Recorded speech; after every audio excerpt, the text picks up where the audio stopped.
योजनाओं में हम पता है कि लगभग 30 लाख लोगों को हम मासिक पेंशन 2,750 रुपया दे रहे हैं।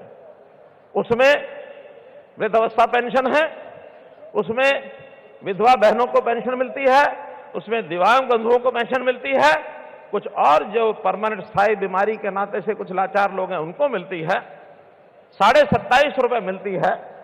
हमने अपने घोषणा पत्र के लगभग 95% वायदे पूरे कर दिए हैं। एक 5% जो बचे हैं इस वर्ष के अब शुरू हुआ है, अगला पूरा वर्ष हमारे पास है। लेकिन एक बड़ी घोषणा जो हमने वादा किया हुआ है कि हम इस पेंशन को 2,000 से 3,000 करेंगे। 250 रुपया बचा है। 1 जनवरी से ये योजना 3,000 रुपया इन बंधुओं को मिलेगी, ऐसी ये घोषणा मैं करता हूं।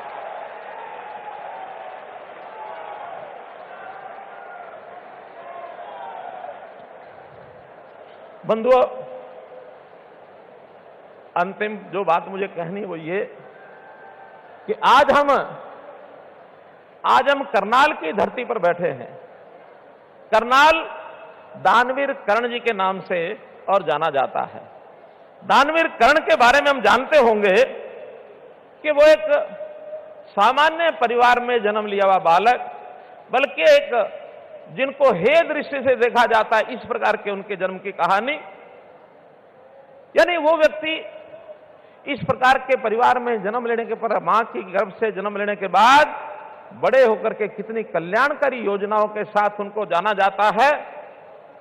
ऐसा नहीं कि सारी योजनाएं, सारे ऐसा परोपकार का काम कोई बहुत बड़े बड़े धनाढ्य लोग करते हैं, बड़ी कुर्सियों पर बैठे हैं वो कर सकते हैं, बहुत ज्यादा ऊपर पढ़े लिखे लोग कर सकते हैं। सामान्य व्यक्ति भी सेवा के काम में आगे उतर सकता है। और हमारे लिए प्रेरणा स्रोत दानवीर कर्ण है। दानवीर कर्ण के साथ हम अगर उनकी प्रेरणा लेकर के कोई भी समाज का काम, परोपकार का काम करना चाहें, सामान्य व्यक्ति भी कर सकता है। दानवीर कर्ण के बारे में लिखा है कि जग में जो भी निर्दलित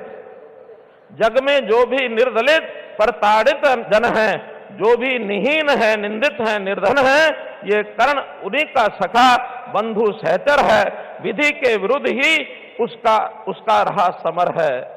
उनके जीवन को उठा के देखिए, दान वीरता में उनके कोई सानी नहीं है। तो इस प्रकार का एक आदर्श हमारे लिए है।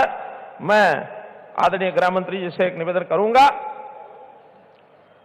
कि अभी कुछ और योजनाओं का आप जो है लॉन्च करेंगे, हमारे सबके लाभ के लिए हैं, उसका मैं निवेदन करता हूं। और अंत में एक सूचना कि आपको जाते हुए एक बस्ता, एक किट मिलेगा, थैला मिलेगा। उस थैले में कुछ चीजें रखी हैं जिसके अंदर एक कैलेंडर होगा, एक रजिस्टर होगा, स्कूल में जाने वाले बच्चों का उपयोग वो कर सकते हैं। प्रधानमंत्री मोदी जी का उसमें एक संदेश होगा और एक मेरा एड्रेस लिख करके जो पता लिखा हुआ एक पोस्ट कार्ड, एक लिफाफा, ये भी होगा।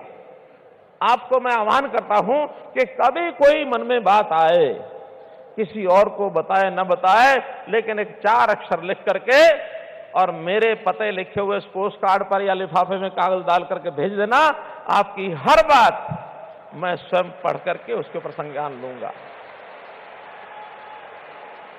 भाई बहनों, आप मेरे परिवार के सदस्य हैं।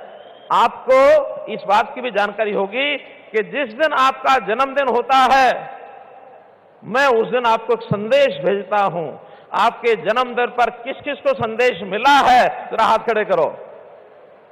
इतने सब लोगों को जन्मदिन का संदेश मिला है। साल भर में हर एक को संदेश पहुंच जाए, क्योंकि आप मेरे परिवार के सदस्य हैं, मेरे भाई बहन हैं। इसलिए मित्रों, भाइयों बहनों, इस नाते से परिवार का सदस्य मान करके आप ये मेरे साथ रखना। और एक अंतिम बात कि आपको जो कैलेंडर मिला है, उस कैलेंडर में छुट्टियां लिखी हैं। इस दिन अगले साल का वो कैलेंडर है, 1 जनवरी से है। इस दिन कौन सी छुट्टी है, कौन सी छुट्टी है, कौन सी छुट्टी है। लेकिन अगले साल में 2 छुट्टियां ऐसी आएंगी जिनका उसमें अभी उल्लेख नहीं किया है। वो 2 छुट्टियां कौन सी होंगी, वो जब भी तय होंगी उसको मैं आपको पता लगेगा। और जिस दिन वो छुट्टी हो तो तारीख पर गोल दारा लगा देना। और उस छुट्टी के दिन आपने क्या करना है, ये काम भी जैसे वो छुट्टी घोषित होगी आपको पता लग जाएगा। वो 2 छुट्टियां कौन सी होंगी? पहली छुट्टी होगी जिस दिन लोकसभा का चुनाव होगा,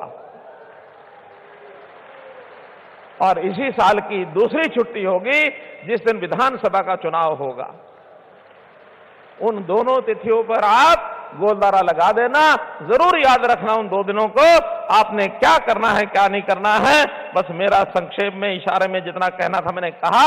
आपका बहुत बहुत धन्यवाद। बहुत बहुत